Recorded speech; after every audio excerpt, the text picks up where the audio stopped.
Hi, my name's Katie Cromit from Kent, Washington, and my question is, how does contact tracing work? And if I provide my information to a business, how do I know that it's going to be protected and safe? Thank you.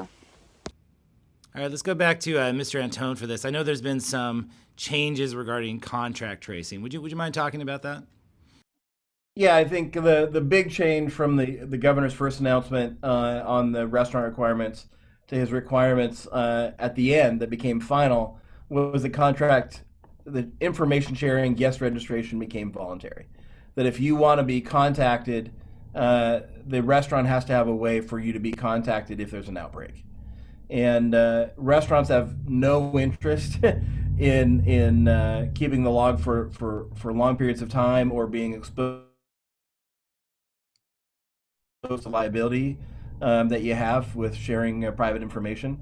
And so I think you're going to see restaurants set it aside for the required number of days and then probably just burn the postcards and or pull out and rip up the registration pages that are there. Now, it's only going to be a way to contact you. And so whatever you're most comfortable in being contacted, whether it's your phone or your email, there's not going to be any social securities or addresses or other things required.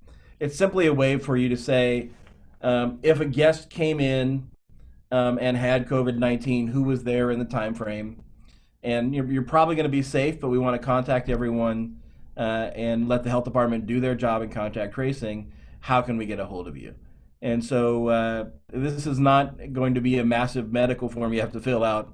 It's simply an email or a phone number, and that will be given to the health department to manage and call if needed. Are there, as far as protecting folks' information and data, are there any systems in place, any guidelines about that businesses will need to follow?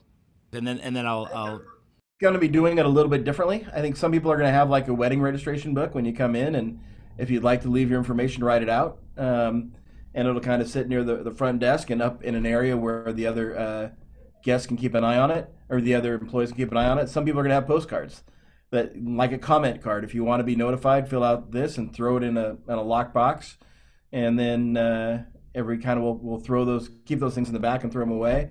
And some people will have the ability to register the guests through sophisticated guest management systems. So it's going to be all over the map.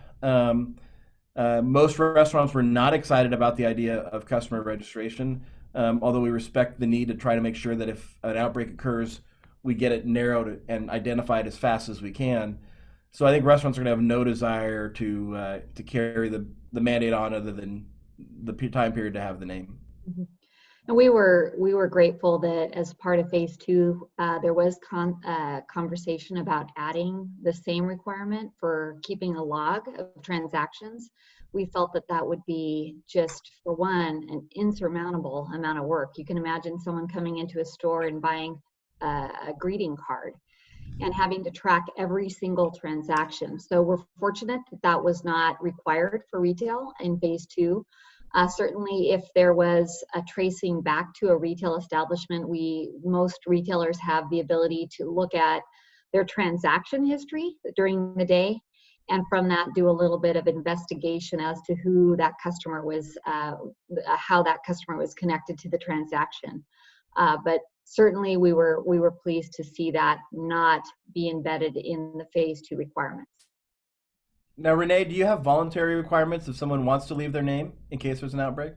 We certainly can ask and take it if a customer has requested that, but it is not a requirement as part of phase two.